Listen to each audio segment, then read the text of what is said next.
Começamos com a pergunta do Roberto, lá do Jardim Casqueiro. O tema é dízimo. O Roberto quer saber se o dízimo ainda é obrigatório. E ele faz mais uma pergunta aqui importante. O dízimo é condição vital para o crente ir para o céu, pastor?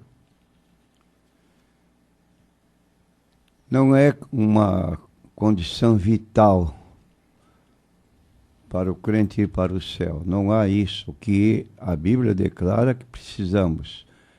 Primeiro, nos arrepender dos nossos pecados. Segundo, aceitar a Cristo como Salvador, crendo na sua obra expiatória, redentora, efetivada por nós na cruz do Calvário.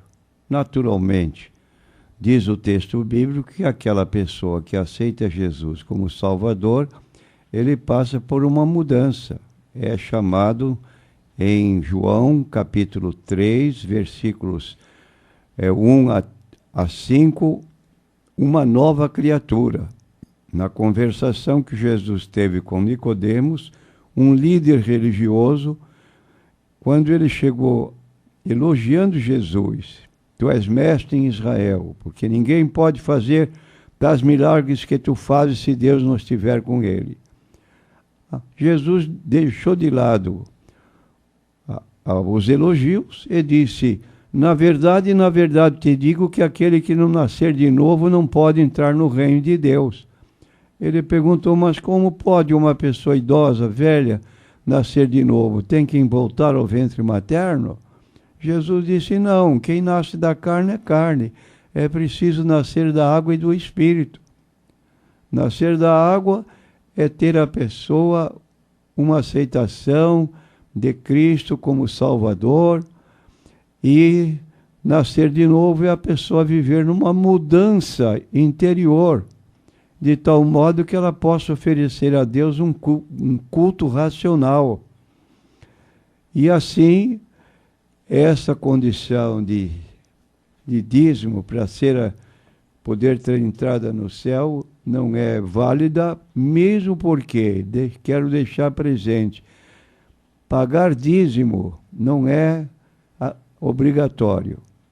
É uma condição que a pessoa toma para si dentro de uma espontaneidade com base na Bíblia Sagrada. Por exemplo, se o dízimo fosse questão de obrigatoriedade, é porque haveria uma lei específica determinando isso. Mas onde encontramos a primeira pessoa que deu o dízimo que está registrado na Bíblia Sagrada? Primeira vez que nós encontramos alguém dando o dízimo, e dando o dízimo espontaneamente, foi Abraão. Gênesis 14, versículo 18 em diante. E Melquisedeque, rei de Salém, trouxe pão e vinho, e era este sacerdote do Deus Altíssimo, e abençoou-o e disse: bendito seja Abraão, do Deus Altíssimo, o possuidor dos céus e da terra. E bendito seja o Deus Altíssimo que entregou os seus inimigos nas suas mãos e deu-lhe o dízimo de tudo. Então aqui está Abraão dando o dízimo sem haver uma lei específica que determinasse. E aí vamos encontrar então esse encontro reiterado, ou apresentado, ou repetido, no capítulo 7 do livro de Hebreus, quando se faz uma repetição desse acontecimento e coloca Jesus nessa condição de sumo sacerdote. Capítulo 7 de Hebreus, versículo 22, aliás 21, mas este com juramento, porque ele disse, jurou o Senhor, e não se arrependerá, tu és sacerdote eternamente, segundo a ordem de Melquisedeque. Então Jesus é este sacerdote eterno, e o seu sacerdócio não é o sacerdócio judaico, que de cuja tribo eram tirados os sacerdotes. Jesus era da tribo de Judá, não tinha nada a ver com o sacerdócio levítico. Por conseguinte, é na lei de Moisés que se encontra a obrigação de pagar o dízimo. E aqui, então, nós encontramos essa colocação de agir consentaneamente, conforme diz o livro de Hebreus, que Jesus é o sacerdócio eterno, enquanto permanecer esse sacerdócio, nós espontaneamente devemos dar o dízimo. E quando damos o dízimo? Dentro de um critério que todos nós podemos avaliar. Por exemplo, vamos a um exemplo da Bíblia em 1 Crônicas, capítulo 29, quando o rei Davi resolveu construir um templo de Deus na cidade de Jerusalém. Sem recursos, ele convidou o povo para trazer oferendas para poder construir esse templo. E a espontaneidade do povo foi tanta que ele precisou dizer ao povo que chegava, que não trouxesse mais nada. Baseados em que esse povo trouxe essa contribuição valiosa? Nós temos aqui, no capítulo 29 de 1 Crônicas, a partir do versículo 14, Davi se colocando humildemente: quem sou eu? Quem é o meu povo que tivéssemos poder para tão voluntariamente dar semelhantes coisas?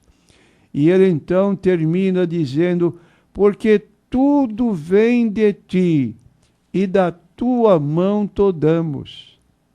Essa expressão, tudo vem de ti, significa que tudo que somos na vida, se você tem um bom emprego, se você goza de saúde, se você tem uma vida farta, agradeça a Deus, porque tudo vem dele. Ora, eu tenho motivo para agradecer a Deus e contribuo com o meu dízimo. E cada qual de nós deve pensar nisso.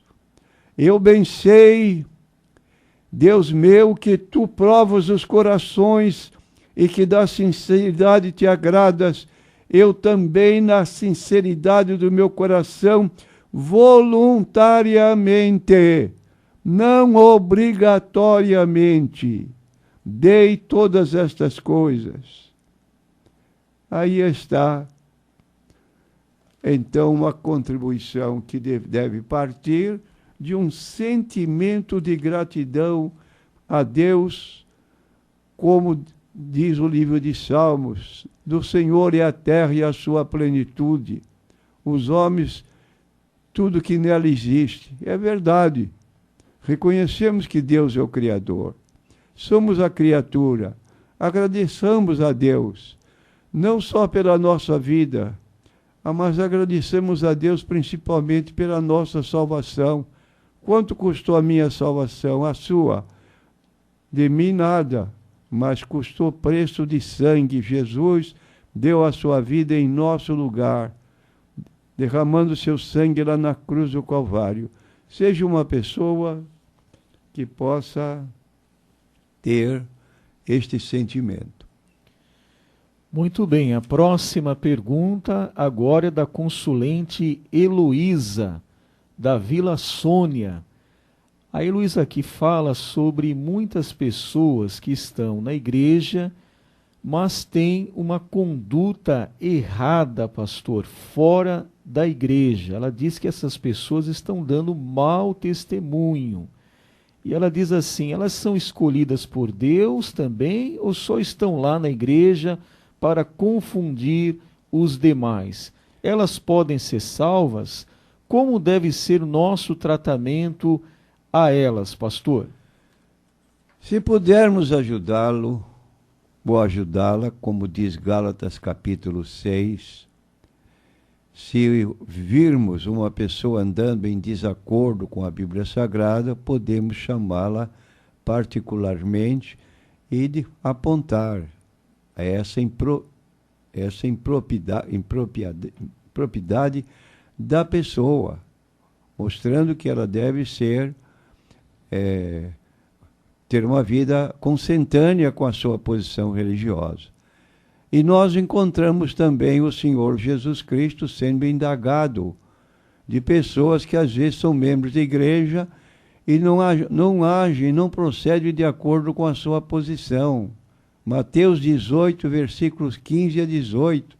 Se teu irmão pecar contra ti, vai ter com ele. Se ele te ouvir, ganhaste o teu irmão.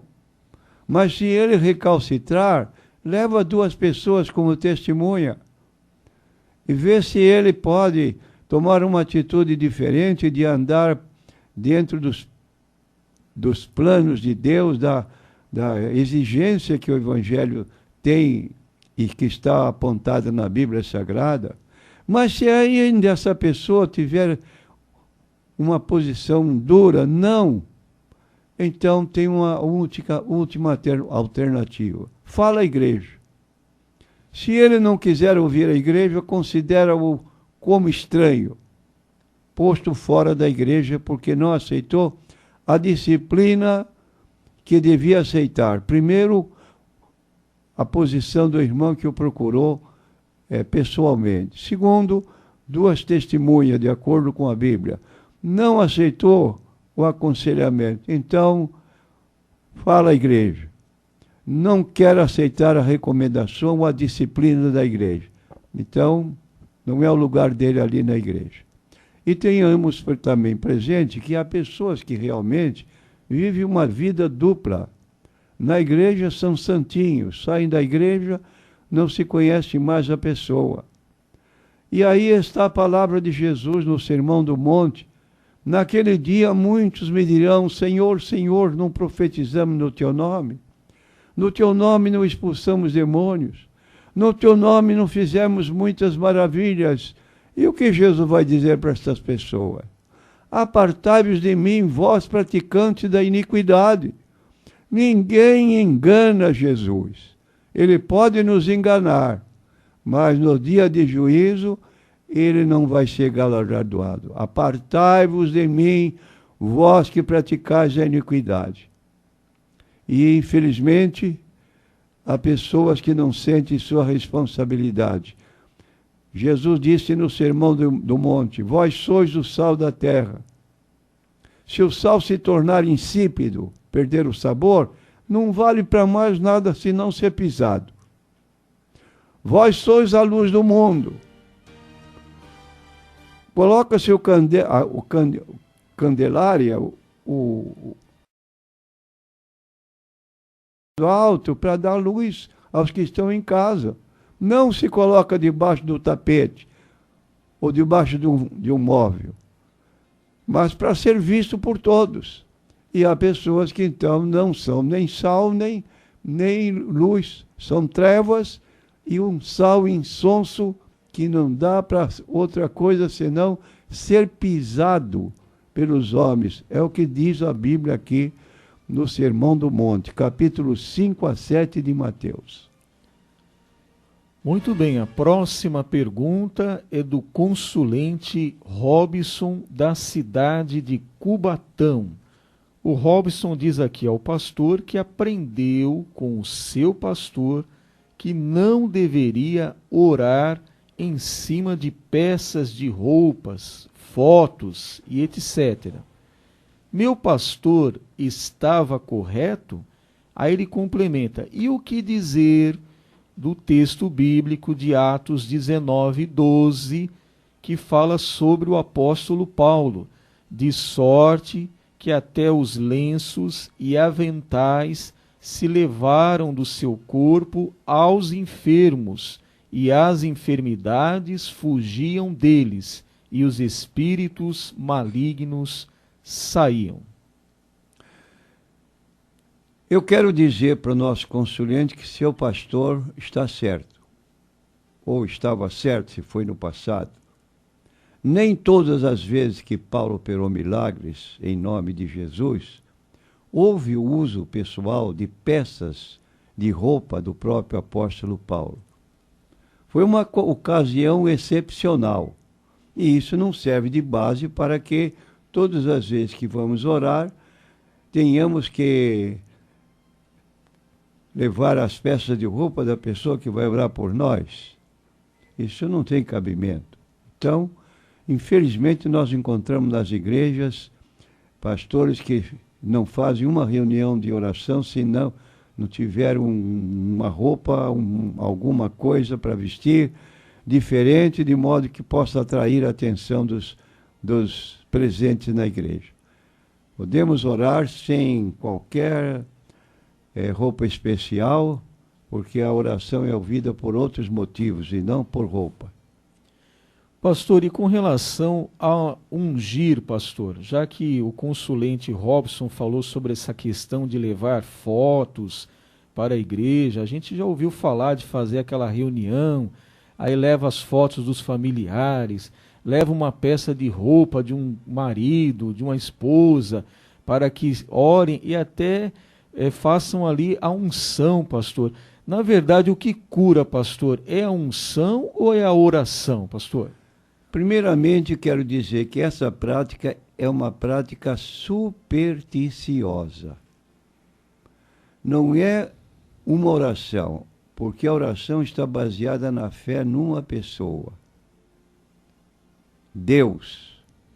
Qualquer outra prática que tenha o caráter religioso de orar ou de fazer parecido e leve esses objetos para despertar a fé do presente, de que está lá na hora de culto, está levando, transferindo a fé dessa pessoa para aquele objeto. Isso é superstição. E dentro de uma igreja evangélica jamais poderia ocorrer isso. É como nós lemos no capítulo 5 de Tiago, Paulo, o escritor bíblico, declara: está alguém entre vós doente? Chame os presbíteros da igreja, orando e ungindo em nome do Senhor. E a oração da fé salvará o doente. O que sarará o doente? Aquele óleo, aquele azeite vindo lá do Monte das Oliveiras, etc. Porque está acontecendo um comércio de objetos tidos como sagrados. E isso está impróprio à luz da Bíblia Sagrada. Então, o próprio Tiago, o escritor da epístola dele, diz: vistes o profeta Elias? Elias orou para que não chovesse. Deus atendeu o pedido dele e não choveu 3 anos e meio. O povo estava vivendo na idolatria. E o único castigo que podia demover o povo da idolatria era o castigo de falta de água. Depois, quando o povo se arrependeu, ele fez outra oração, pedindo chuva. E 3 anos e meio não tinha chovido. E ocorreu que ele disse para o seu servo: corre e avisa o rei, que ele apresse sua chegada em casa, porque vai chover a sua carruagem. E logo veio a chuva. Então aí está. Oração da fé, não objetos, que transfere a fé que devemos ter em Deus para atuar por um homem e não viver a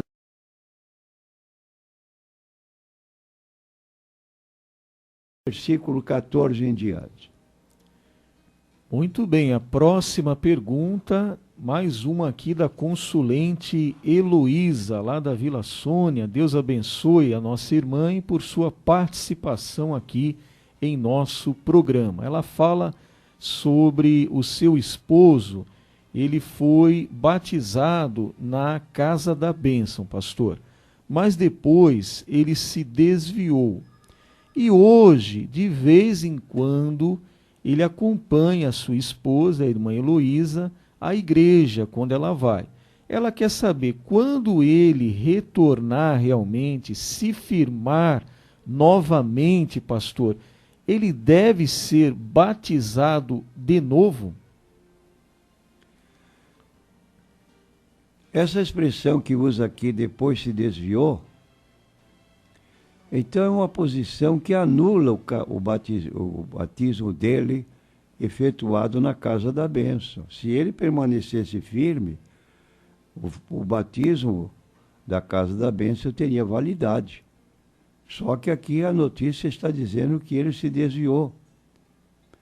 E hoje o que ele faz? De vez em quando acompanha a esposa à igreja.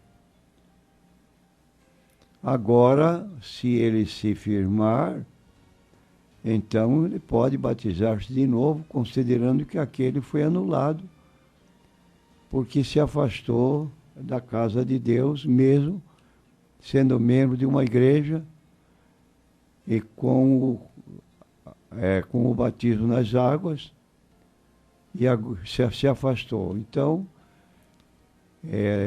não tem consistência. Vamos ler Efésios,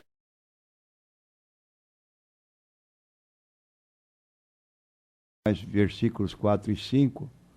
Rogo-vos, pois eu, o preso do Senhor, que andeis como é digno da vocação com que fostes chamados, a um só corpo e um só espírito, como também foste chamado em uma só esperança da vossa vocação, um só Senhor, uma só fé, um só batismo, só por ocorrências anormais que se deve realizar um novo batismo. E eu entendo que essa ocorrência normal, ele ter se afastado da igreja da qual foi membro, estava batizado. Se desviou, como ficam esses pecados cometidos no tempo do seu desvio, do seu afastamento? O batismo. Uma pessoa, por exemplo, que se casou, que se batizou, mas no momento que se batizou, ela não estava casada legalmente, ela estava amaziada, pastor. Esse batismo foi válido porque parece que faltou aí orientação da igreja onde a pessoa estava congregando, não é isso, pastor? Faltou discipulado aí? Faltou discipulado e também faltou conhecimento da Bíblia. Nós temos um capítulo na Bíblia que eu tenho repetido aqui, 1 Coríntios capítulo 7. Esse capítulo é o resultado de uma interrogação que Paulo recebeu de pessoas que queriam conhecer como se dava, quais são os direitos e os impedimentos dentro desse sistema de vida que nós todos temos. Então ele deu conselhos para os solteiros, conselhos para os casados e, eventualmente, uma separação que poderia ocorrer em casos específicos que ele enumera. Agora vou ler só o princípio que é para os solteiros que pretendem um dia casar-se. Diz o texto bíblico: ora, quanto às coisas que me escrevestes, bom seria que o homem não tocasse em mulher. Mas por causa da prostituição, cada homem tem a sua própria mulher, e cada uma tem o seu próprio marido. O marido pague à mulher a devida benevolência, e da mesma sorte a mulher ao marido. A mulher não tem poder sobre o seu próprio corpo, mas tem-no o marido. E o marido não tem poder sobre o seu próprio corpo, mas tem-no a mulher. Então, acontece às vezes um desenlace num casamento recém-ocorrido, porque a mulher se evita o contato sexual e o marido fica esperando uma posição favorável dela e não acontece. E o que diz a Bíblia então a respeito? No versículo 5, não vos defraudeis um ao outro. Quer dizer, a mulher não tem domínio sobre o seu próprio corpo, mas tem um marido, e vice-versa. O marido não tem poder sobre o seu próprio corpo, mas tem uma mulher. Então aí é para viver unidos dentro do casamento. Não vos defraudeis um ao outro, senão por consentimento mútuo, por algum tempo, para vos aplicardes a oração e depois ajuntai-vos outra vez, para que Satanás vos não tente pela vossa incontinência. Está aqui bem claro. Agora, qual é a posição de uma pessoa que não tem o relacionamento de casamento? Ora, quanto às coisas que me escreveste, bom seria que o homem não tocasse mulher. Estou repetindo o primeiro versículo, o segundo. Mas por causa da prostituição, então prostituição é ter sexo com uma mulher que não lhe pertence. Logo, qualquer pessoa que vive com uma mulher que não é legal o seu casamento no cartório, para depois chegar-se à intimidade, está praticando a prostituição, porque não são reconhecidamente casados. Estão juntados, estão amigados, mas não casados. E isso se dá o título de prostituição. Acerca disso, o último versículo, Hebreus 13, 4. O casamento seja por todos honrado. Quem se entrega à prostituição, pessoas solteiras, que violam o casamento, adultério. Fora disso, estão pecando quando não entram num relacionamento legal, passado em cartório, com certidão de casamento para aprovar a sua condição, chegar à igreja, quero me batizar. Qual é o seu relacionamento? Ah, nós somos amigados. Não tem casamento, não tem batismo, enquanto isso não for legalizado através do cartório civil, de acordo com a lei do país. Muito bem, rapidinho nós temos aqui uma pergunta sobre o islamismo, pastor. É interessante, é sobre uma citação que está no Alcorão, que é o livro sagrado do islamismo. Mas antes dessa pergunta, pastor, eu acredito que não dê para fazer hoje, mas nós gozamos também, pastor, como o islamismo goza dessa liberdade que tem aqui em nosso país, por exemplo, de montar o seu templo religioso e depois oferecer literatura própria do islamismo. O evangélico tem essa mesma liberdade nos países árabes, pastor? Que liberdade nada. Aqui no Brasil eles vêm, participam de cultos ecumênicos, que são de qualquer religião, pode fazer parte de uma determinada reunião e viver em paz uns com os outros. Mas no islamismo, lá na terra deles, sujeito à morte, sem autorização das autoridades constituídas, não pode ser membro de nenhuma igreja. Então, é uma situação diferente. Lamentamos que não haja essa liberdade para onde vão nossos missionários, e às vezes uma mulher que seguia a religião islâmica e passou a ser uma cristã, ela está ameaçada de morte, porque os próprios familiares denunciam para as autoridades. Ou ela deixa de ser cristã ou ela morre.